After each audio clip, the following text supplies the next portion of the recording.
हर खबर पर होगी आपकी पकड़। डाउनलोड कीजिए एबीपी लाइव ऐप।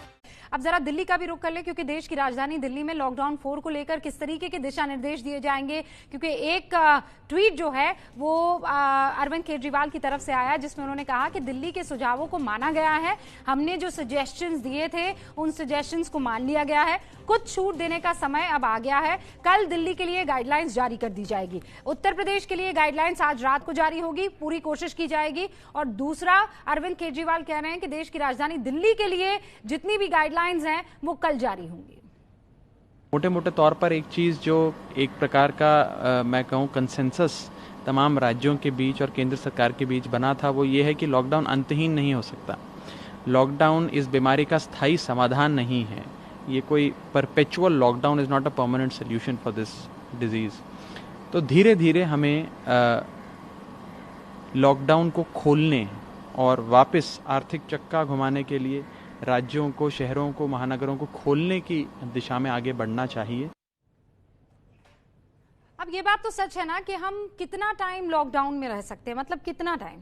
वुहान में सबसे ज्यादा 70 दिनों से ज्यादा का लॉकडाउन रहा और उसके बाद इटली का नंबर आता है और हिंदुस्तान मेरे ख्याल से अब तीसरे नंबर पर आ जाता है, अगर 31 मई को आप बीच में जोड़ देंगे। लेकिन अब कोरोना के साथ जीना हमें सीखना होगा। We have to change. हमें अपने रहने के तरीके को, काम करने के तरीके को बदलना होगा। अब ये क्लियर हो गया है। अब देखिए, हमारे अलग अलग रिपोर्टर्स इस वक्त हमारे साथ जुड़ चुके हैं, मेरे सहयोगी, जैसे जगविंदर पटियाल आपको दिखाई दे रहे हैं, ब्रजेश राजपूत हैं, अंजलि हमारे साथ है, ओम प्रकाश तिवारी हमारे साथ है, गणेश ठाकुर हमारे साथ है। अलग अलग राज्यों के बारे में जानकारी आप तक पहुंचाने की कोशिश है। क्योंकि दिल्ली की बात हुई थी तो मैं अंजलि से शुरुआत करना चाहती हूँ। अंजलि, कल गाइडलाइंस आ जाएगी, ये गाइडलाइंस कितनी बजे तक आ सकती है दिल्ली को लेकर, और आपके सूत्र क्या बता रहे हैं, किस किस चीज को लेकर दिल्ली में छूट होगी और पाबंदी होगी? जी देखिए रूबिका, जहां तक दिल्ली के लिहाज से बात करें तो सबसे पहले मुख्यमंत्री ने ये बात साफ कर दी है कि कल सुबह एक डिटेल्ड प्लान जो है दिल्ली के लिए वो बता दिया जाएगा दिल्ली की जनता को। हालांकि इस पर तैयारी पहले से ही चल रही है और जहां तक दिल्ली के मुख्यमंत्री ने जैसा कहा कि काफी सारे सुझाव जो दिल्ली की ओर से केंद्र सरकार को दिए गए थे वो इन गाइडलाइंस में माने गए हैं। तो इसको लेकर अगर दिल्ली के लिहाज से बात करें तो पूरी दिल्ली ही दरअसल रेड जोन में थी। तो दिल्ली के लिए तो ये बहुत रियायत वाली खबर है, क्योंकि इकोनॉमी को बढ़ाने की बात लगातार दिल्ली सरकार कर रही है और पूरी दिल्ली के रेड जोन में होने से काफी सारी जो इससे पहले रियायतें मिल रही थी ऑरेंज जोन या ग्रीन जोन में, वो दिल्ली को नहीं मिल पा रही थी। तो अब उसको देखते हुए खास तौर पर जो दुकानें खोलने को लेकर है ये तैयारियां जरूर शुरू की जाएंगी, क्योंकि जो प्रस्तावित जो सुझाव दिए गए थे उसमें ये कहा गया था कि ऑड इवन का नियम भी जो है वो दुकानों के बीच में लागू किया जा सकता है। अच्छा। और इसके साथ 1/3 जो दुकानें हैं किसी मार्केट कॉम्प्लेक्स में उनको खोला जा सकता है। तो ये तमाम अहम चीजें हैं जो दिल्ली की इकोनॉमी के लिहाज से बेहद जरूरी है और जितना हमारी जानकारी है इन तमाम चीजों पर कल जब एक विस्तृत प्लान दिया जाएगा इन तमाम चीजों पर भी फोकस किया जाएगा। जी, ये बहुत इंपॉर्टेंट चीज आप बता रही हैं कि दुकानों पर ऑड इवन जो है वो लागू करने को लेकर एक बढ़िया सा प्लान जो है या डिटेल प्लान हमें कल जानने को मिल सकता है। अंजलि हमारे साथ रहिएगा, जगविंदर पटियाल भी हमारे साथ हैं।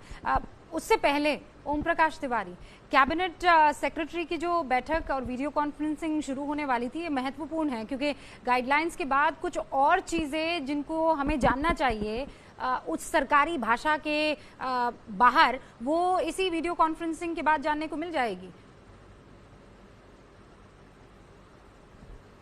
बिल्कुल रूबिका, इस वीडियो कॉन्फ्रेंसिंग के जरिए कई चीज़ों की बहुत स्पष्टता हो जाएगी। जैसे एक चीज़ मैं आपको स्पष्ट और बता दूं कि जो आज जो गाइडलाइन जारी हुई है उसे सरल शब्दों में बताया जाए तो पूरे देश में केंद्र सरकार ने अपनी इस नई गाइडलाइन के तहत रेस्टोरेंट को रसोई चलाने की अनुमति दे दी है होम डिलीवरी के लिए। ये स्पष्ट तौर पर गाइडलाइन में कहा गया है कि खाद्य पदार्थों की होम डिलीवरी के लिए रसोई संचालन करने की अनुमति होगी। ये केंद्र सरकार के आदेश में कहा गया है आज की गाइडलाइन में। दूसरी महत्वपूर्ण बात यह है जो खेल परिसर हैं वहां पर अब जो है खेल गतिविधियों को खोलने की अनुमति होगी, लेकिन वहां पर दर्शक नहीं आ पाएंगे। यानी किसी भी तरह के जो प्लेयर हैं, चाहे वो क्रिकेट के हैं, बैडमिंटन के हैं, वो अपनी प्रैक्टिसेस भी वहां कर सकते हैं और वहां पर विभिन्न प्रकार का जो खेल गतिविधि हैं वो भी हो सकती हैं। लेकिन वहां पर दर्शकों को नहीं आने दिया जाएगा। जहां तक बात अब कैबिनेट सेक्रेटरी की मीटिंग है, मैं आपको बता दूं रूबिका, इसमें एक एक करके हर राज्य अपनी चीजों को ब्रीफ करेगा कि वो क्या क्या खोलना चाहता है जो बड़े तरीके से, और उसमें क्या क्या उन्हें केंद्र सरकार से मदद चाहिए और वो उसको किस तरह से लागू करेंगे। एक मोटा प्लान वो कैबिनेट सेक्रेटरी को बताएंगे। कैबिनेट सेक्रेटरी मीटिंग में ही उसका अनुमोदन करेंगे या उसमें सुझाव देंगे कि ठीक है आप इसमें ऐसा कर लीजिए या लिख के भेजिए, हम आपको फिर सुझाव देंगे। और इस मीटिंग के बाद हर राज्य को ये क्लियर हो जाएगा कि वो अपनी किस हद में जाकर कितना काम कर सकते हैं। रूबिका, यानी ये वीडियो कॉन्फ्रेंसिंग इस वक्त जो बैठक है वो बहुत महत्वपूर्ण हो जाती है कैबिनेट सेक्रेटरी राजीव गौबा और बाकी मुख्य सचिवों की अलग अलग राज्यों के। जगविंदर पटियाल भी हमारे साथ हैं। जगविंदर, आपके पास इन गाइडलाइंस को लेकर और खासकर पंजाब और चंडीगढ़ की मैं बात करना चाहती हूँ, किस तरीके की जानकारी आ रही है? क्या गाइडलाइंस पहले से ही तैयार की जा चुकी है, आज हो जाएगी या कल वो गाइडलाइंस आएंगी इन राज्यों की? रूबिका, कल शाम तक मुझे लगता है कि पंजाब, हरियाणा, हिमाचल, चंडीगढ़ की स्थिति साफ हो जाएगी। रात को जब मीटिंग चलेगी उसके बाद पॉलिटिकल जो बॉसेस होंगे वो अपने अफसरों से बात करेंगे और ये नुक्ते निकालेंगे कि जो गाइडलाइंस केंद्र की तरफ से जारी की गई हैं उसमें हम क्या क्या खोल सकते हैं, क्या क्या बंद कर सकते हैं। लेकिन मैं एक बात कहना चाहता हूं रूबिका, कि लॉकडाउन को समय पर करके इसका श्रेय पूरी दुनिया में प्रधानमंत्री नरेंद्र मोदी को मिला था। अब इन सब मुख्यमंत्रियों को सोच लेना चाहिए कि जो भी ये खोलने जा रहे हैं उसका रिस्क इनके ऊपर है। अगर लॉकडाउन का श्रेय प्रधानमंत्री को मिला था तो देश को अनलॉक करने का रिस्क प्रधानमंत्रियों के ऊपर है। ये सोचकर फैसले ले कि क्या क्या गतिविधियों को इजाजत देनी है, क्या क्या को नहीं देनी है। अभी मैं केशव प्रसाद मौर्य को सुन रहा था, वो कह रहे थे कि बसेस को अलाउ कर दिया गया है। ताजा जानकारी अभी आधे घंटा पहले की दे रहा हूं। हरियाणा से पंचकुला जिले से 17 बसें उत्तर प्रदेश गई थी, उसमें से आधी से ज्यादा बसें वापस आ गई हैं मजदूरों को लेकर, क्योंकि सहारनपुर से ये कह के वापस भेज दिया गया कि आगे पत्थर चल रहे हैं, आप वापस जाइए। अगर पत्थर चल रहे थे तो रास्ता बदल कर जा सकते थे। मैं कहना ये चाह रहा हूं कि राज्यों को जो अख्तियार दिए गए हैं, अब उसके बाद देखना रूबिका, ये राज्य आपस में भिड़ेंगे। पहले ये केंद्र पर लांछन लगा रहे थे, अब आपस में सियासत करेंगे और मजदूर का वही हाल रहने वाला है जो पहले था।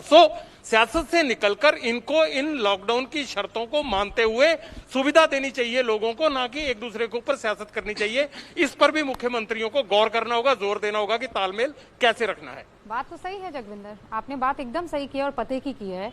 ब्रिजेश, पहले तो सामने एक बॉलर था इन राज्य सरकारों के कि केंद्र सरकार है, तो वो पूरा का पूरा जो जिम्मा डालना होता था वो सामने वाले बॉलर पर डाल देते। अब तो चारों तरफ से बॉलें आएंगी भाई, एक राज्य की तरफ से कुछ और, दूसरे राज्य की तरफ से। अब ये असल समन्वय बनाने का वक्त है राज्य सरकारों के बीच। निश्चित रूबिका, समन्वय के साथ साथ एक बड़ी जिम्मेदारी भी है राज्य सरकारों के ऊपर, उनके मुख्यमंत्रियों के ऊपर, कि कैसे इस पूरी चीज को अनफोल्ड किया जाए। जगविंदर ने सही कहा कि पहले तो प्रधानमंत्री ने आगे आके लॉकडाउन किया, इसका श्रेय लिया, मगर अब पिछले 2 बार से अब केवल होम मिनिस्ट्री जिस तरीके से गाइडलाइन जारी करके, ऑर्डिनेंस जारी करके या एक लेटर जारी करके सारी चीजें कर रही हैं, उससे कहीं ना कहीं लग रहा है कि अब बड़ी चुनौती राज्यों के मुख्यमंत्रियों के सामने है, क्योंकि किसी भी राज्य में हालत अभी ठीक नहीं है। मध्य प्रदेश में पिछले 1.5 महीने के अंदर 5000 से ज्यादा रोगी हो गए हैं और 200 से ज्यादा मौतें हो गई हैं। भोपाल, इंदौर, उज्जैन के अलावा अब जो छोटे छोटे जिले हैं वहां पे ये संक्रामक बीमारी फैलने लगी है। मध्य प्रदेश के 52 में से 45 जिले इस बीमारी की चपेट में आ गए हैं। तो कैसे खोला जाए और कैसे नहीं खोला जाए? जनता की उम्मीदें बहुत हैं, जनता तप गई है, जनता पक गई है। वो कहती अब बाहर निकलना है, काम करना है। मुख्यमंत्री भी कह रहे हैं कि हाँ काम करना है, आर्थिक गतिविधियां शुरू करनी है, मगर कैसे? जैसे जैसे बाहर निकलेंगे ये इस बीमारी को रोकना बहुत मुश्किल है। ये संक्रामक बीमारी है, जैसे भीड़ बढ़ेगी, जैसे लोग निकलेंगे, बीमारी के आंकड़े भी बढ़ेंगे, तब फिर वो सारा ठीकरा मुख्यमंत्रियों पर फोड़ा जाएगा। तो निश्चित ही मुख्यमंत्रियों पर बड़ी जिम्मेदारी है। इसलिए सारे मुख्यमंत्री तुरंत जैसे ही लॉकडाउन बढ़ने की बात होती है, मुख्यमंत्री कहते हैं हाँ बढ़ना चाहिए, बढ़ना चाहिए, बढ़ना चाहिए, मगर अंदर से हर मुख्यमंत्री चाहता है कि आखिर कब तक हम इस लॉकडाउन के बढ़ते क्रम को बढ़ाते रहेंगे। कहीं ना कहीं तो हमको बाहर निकलना पड़ेगा जनता को, क्योंकि जनता भी सवाल पूछे कि आखिर ये लॉकडाउन कब तक। मगर जैसे ही लॉकडाउन खुलेगा ये बीमारों की संख्या बढ़ेगी और निश्चित ही राज्य सरकारों की एक बार जम के आलोचना होगी और आलोचना करने में कोई किसी को नहीं बख्शेगा। और जगविंदर जैसी दूसरी बात करें कि अंतरराज्यीय झगड़े बढ़ेंगे, क्योंकि अब केंद्र सरकार एक तरफ हट गई है, है राज्यों को आपस में डिसाइड करना है कहाँ बस चलेगी, कहाँ नहीं चलेगी, कौन किस तरीके से लाया जाएगा। जैसे मध्य प्रदेश में भी जो उत्तर प्रदेश की बॉर्डर है वहाँ पे ढेरों जो मजदूर हैं मध्य प्रदेश की महाराष्ट्र सीमा से उत्तर प्रदेश की सीमा तक छोड़ दिए गए हैं, मगर वहाँ से बसेस नहीं है, वहाँ से उनको ले जाने वाले बसेस नहीं है, क्योंकि उत्तर प्रदेश सरकार ने एक ऑर्डर जारी कर दिया कि कोई मजदूर पैदल नहीं जाएगा, उसको बसों से लेके जाएंगे।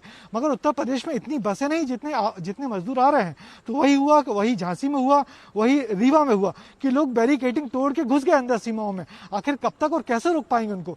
तो राज्य सरकारों के सामने बड़ी चुनौती है कि कैसे लॉकडाउन का अनलॉक किया जाए। रूबिका और गणेश भी यहाँ पर मौजूद। गणेश ठाकुर, ये एक तरफ आपको घर से बाहर निकलना है भाई, कितने आज जितने भी व्यूअर्स इस वक्त हमें देख रहे हैं वो सब घर में हैं लॉकडाउन की वजह से, वो आतुर है कि घर से बाहर निकला जाए, और एक हमारे मजदूर हैं जो आतुर हैं कि किसी तरह घर पहुंचा जाए। अब मेरा सवाल ये है कि इन दोनों में कैसे आप बैलेंस कर पाएंगे? पहले तो वो मजदूर जो अब सड़क पर निकल चुके हैं, या तो आप युद्ध स्तर पर उनको वो बसें दीजिए, वो ट्रेनें जो हैं वो बड़े लेवल पर चलाइए। ट्रेनों की बात आई तो यहाँ पर तो राज्यों और केंद्र सरकार यानी रेलवे मिनिस्टर पीयूष गोयल में तू मैं होने लग गई थी, मैं झूठा तुम झूठा होने लग गया था। जी देखिए, समन्वय नहीं बन रहा है। और अगर महाराष्ट्र की बात करूं रूबिका, तो महाराष्ट्र में पहले से ही, जो अभी जगविंदर कह रहे थे, महाराष्ट्र में पहले से ही हो रहा है। महाराष्ट्र सरकार के कुछ मंत्रियों से मेरी बात हो रही थी, उनका कहना था कि हमने सारे प्रबंध किए थे, सभी इन प्रवासी मजदूरों को उनके राज्यों में भेजने के लिए बसें सीमाओं तक पहुंच गई थी। केवल एमपी और यूपी की तरफ से अच्छा सहयोग मिला था। राजस्थान, बिहार, यहाँ के जो मजदूर थे, खास ओडिशा के जो मजदूर थे, उनको राज्यों ने एन वक्त पे, पहले राज्यों ने कहा, इन तीनों राज्यों ने, अन्य राज्यों ने, कि हम इन सभी मजदूरों को लेंगे, आप तैयारियां कीजिए, उन्हें भेजिए।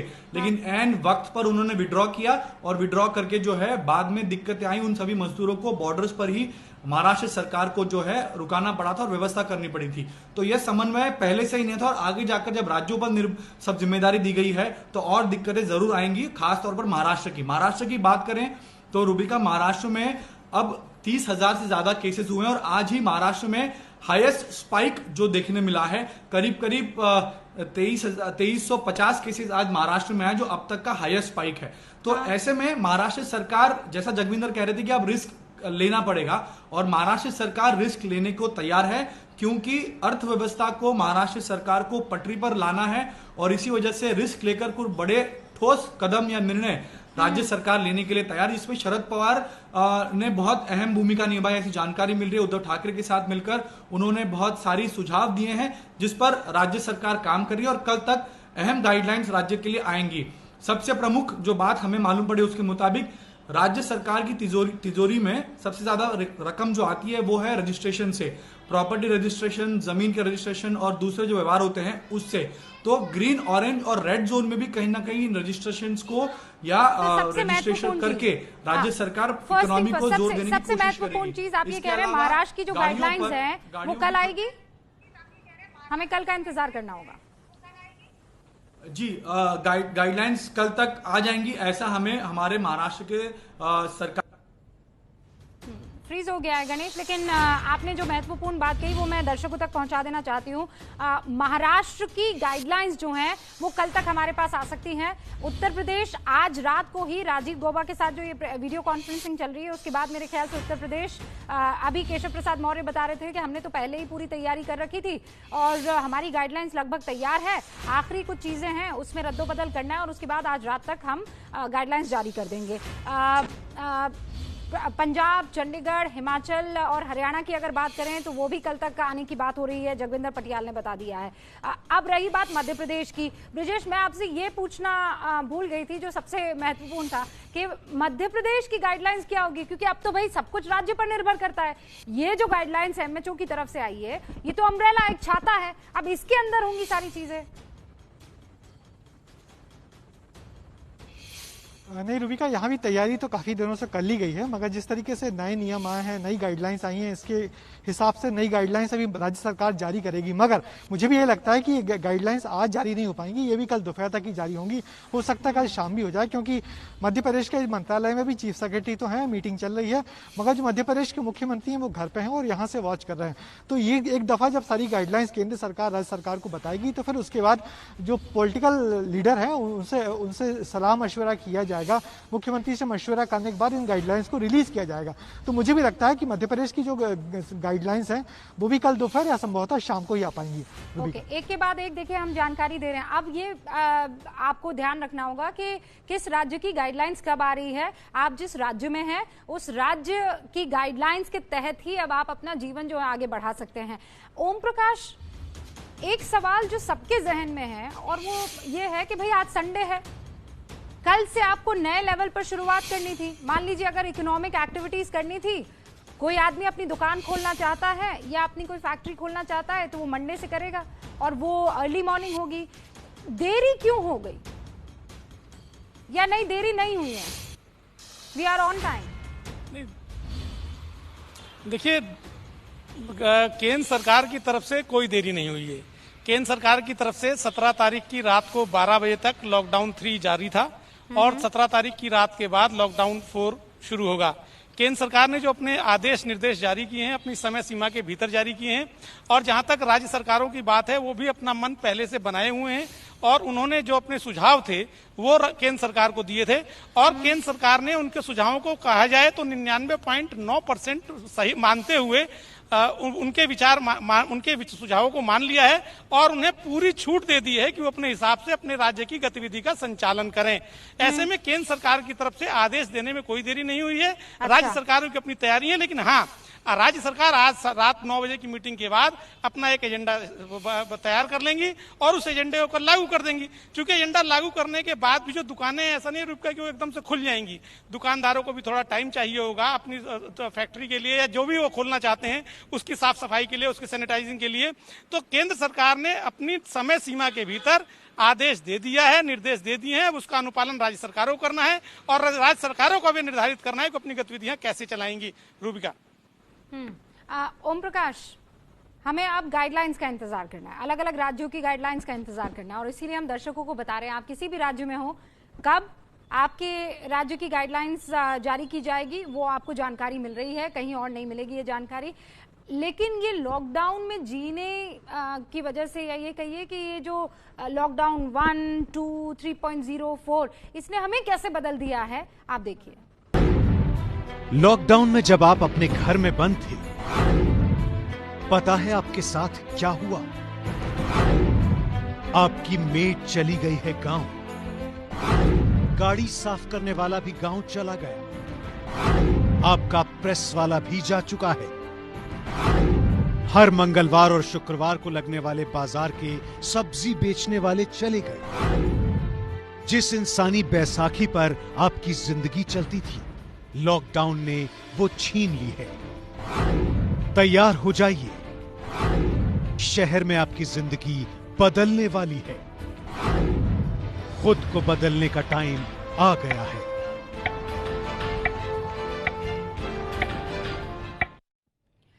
तो खुद को बदलने का वक्त आ गया है, क्योंकि लॉकडाउन 4.0 भी आ चुका है।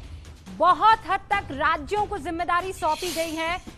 आज जब एमएचओ की तरफ से गाइडलाइंस जारी की गई तो उसमें सबसे महत्वपूर्ण जो बिंदु था वो यही था, क्योंकि देखिए पहले जो गाइडलाइंस जारी हुई थी कमोबेश वैसी ही गाइडलाइंस थी। 2 महत्वपूर्ण बिंदु थे, एक तो ये कि जोन डिसाइड करने का अधिकार राज्य सरकारों पर है। इसका मतलब ये कि राज्य सरकार बहुत हद तक फैसला लेगी, लेकिन उसे कॉन्फिडेंस में लेना होगा केंद्र सरकार को। दूसरा महत्वपूर्ण पॉइंट क्या था? इंटर स्टेट ये जो बसों की और गाड़ियों की आवाजाही है, ये 2 राज्यों की आपसी सहमति पर निर्भर करेगी। तो ये 2 महत्वपूर्ण बिंदु थे जिनके ऊपर आज की गाइडलाइंस है। अभी राजीव गौबा की जो वीडियो कॉन्फ्रेंसिंग के जरिए अलग अलग राज्यों के मुख्य सचिवों से बातचीत चल रही है, उसके बाद अलग अलग राज्य अपनी अपनी तरफ से गाइडलाइंस जो है वो जारी करने वाले हैं। गणेश ठाकुर, ओम प्रकाश तिवारी, जगविंदर पटियाल, ब्रिजेश राजपूत, अंजलि सिंह, ये सब मेरे सहयोगी इस वक्त इसलिए आपको स्क्रीन पर दिखाई दे रहे हैं क्योंकि वो अपने अपने राज्यों के बारे में आपको सूचित करेंगे, चाहे वो पंजाब, हरियाणा, चंडीगढ़, हिमाचल हो, चाहे वो मध्य प्रदेश हो, चाहे वो दिल्ली हो, चाहे वो महाराष्ट्र हो, चाहे वो जहां से गाइडलाइंस आई है MHO या केंद्र सरकार के अब आगे क्या दिशा निर्देश रह सकते हैं उसके बारे में जानकारी बतानी हो। तो ये सारे रिपोर्टर्स इस वक्त हमारे साथ स्क्रीन पर आपको दिखाई दे रहे हैं। ओम प्रकाश तिवारी, मैं आपके साथ इस वार्तालाप को शुरू करना चाहती हूं।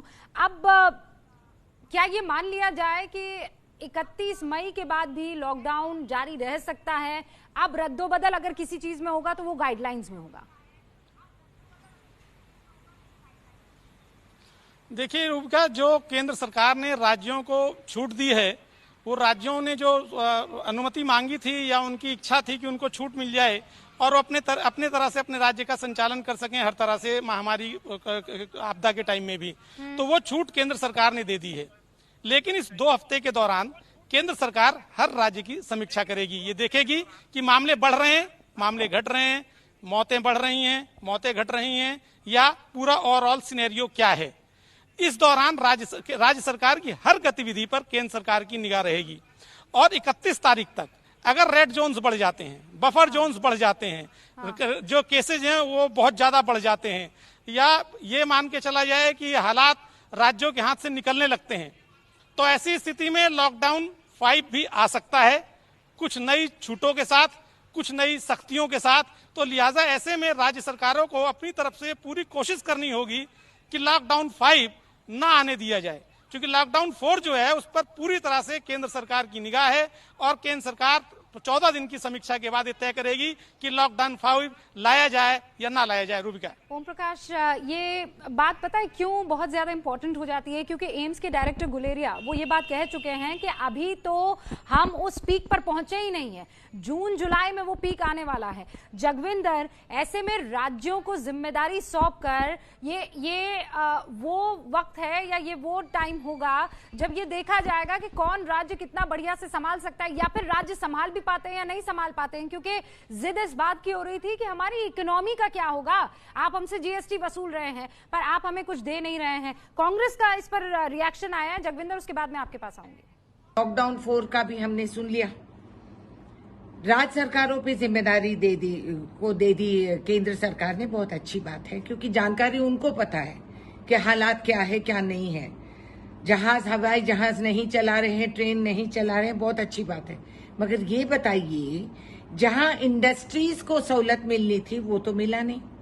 आर्थिक व्यवस्था आगे कैसे बढ़ेगी इसका कोई इशारा नहीं।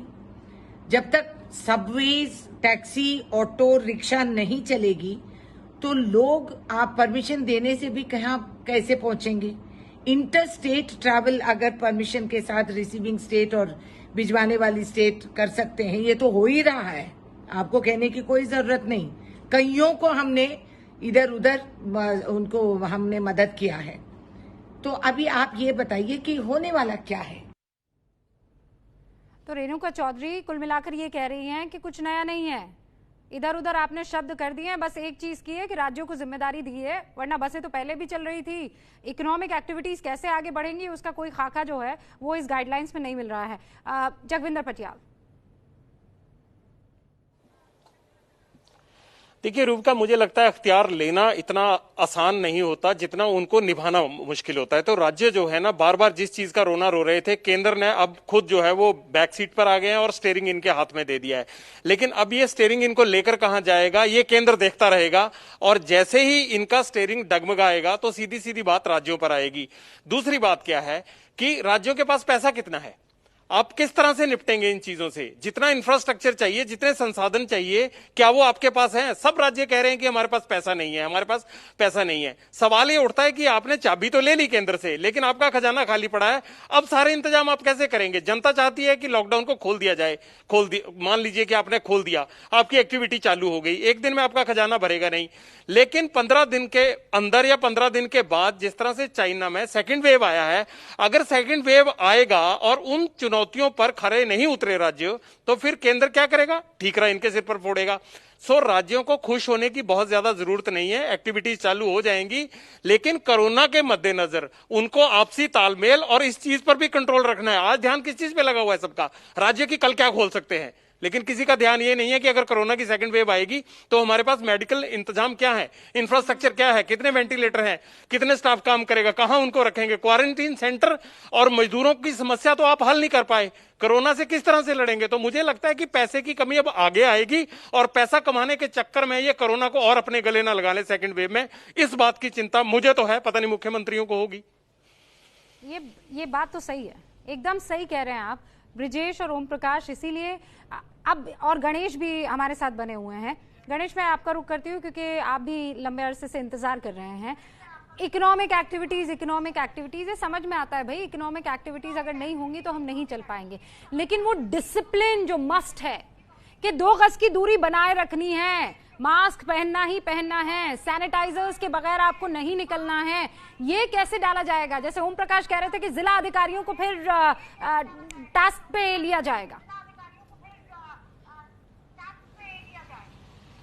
जी देखिए रूबिका, जो मुंबई और महाराष्ट्र का हाल है वो इसी सेल्फ डिसिप्लिन की कमी है और इस वजह से ही लगातार यहाँ मामले बढ़ रहे हैं। अब किसी न किसी कारण से लोग बाहर आ रहे हैं, अब लोग कह रहे हैं लॉकडाउन खोलिए, हमको हमारे जो जीवन है वो जीना है, लेकिन राज्य सरकार रिस्क लेने को तैयार है। लेकिन राज्य सरकार रिस्क लेने के बाद अगर जो जगविंदर बात कर रहे हैं सेकेंड फेज अगर आती है तो उसके लिए महाराष्ट्र आज की स्थिति अगर महाराष्ट्र की देखें तो महाराष्ट्र में आज स्थिति बहुत गंभीर है। मुंबई में भी हॉस्पिटल के बेड्स अभी अवेलेबल नहीं है। तो ऐसे में आगे क्या होगा, रिस्क लेकर हम किस तरह आगे बढ़ेंगे, ये सारा कुछ तय करना है सरकार को, और सरकार को साथ साथ राज्य का इकोनॉमी भी देखकर आगे बढ़ाना है, अर्थव्यवस्था भी लेकर आगे बढ़ानी है। इसी वजह से राज्य सरकार एक ये ध्यान देना होगा। अब राज्य सरकारों के ऊपर सब कुछ निर्भर करता है। ये राज्य सरकारें ही तय करेंगी कि ये 90,000 वाला जो आंकड़ा है अब वो कितना ऊपर जाता है, मौतों का आंकड़ा कितना हम रोक पाते हैं। मैं इसमें पेसिमिस्ट नहीं होना चाहती हूँ, बड़ा ऑप्टिमिस्टिक होकर कह रही हूँ कि मौत के आंकड़े को कितना आप रोक पाते हैं, कंटेन कर पाते हैं, और साथ में इकोनॉमिक एक्टिविटीज का ग्राफ कितना बढ़ाते हैं। हर राज्य के लिए अब ये चैलेंज है 2 हफ्तों तक, 31 मई। बहुत बहुत शुक्रिया आप सभी का हमारे साथ जुड़ने के लिए। जगविंदर, स्पेशली तमाम लोगों का जो हमारे साथ संडे के दिन जो है खबरें आप तक पहुंचा रहे हैं, चाहे वो जगविंदर पटियाल हो, चाहे वो ओम प्रकाश तिवारी हो, चाहे वो ब्रिजेश राजपूत हो, चाहे वो गणेश ठाकुर हो, चाहे वो अंजलि सिंह हो। थैंक्स अ लॉट हमारे साथ जुड़ने के लिए।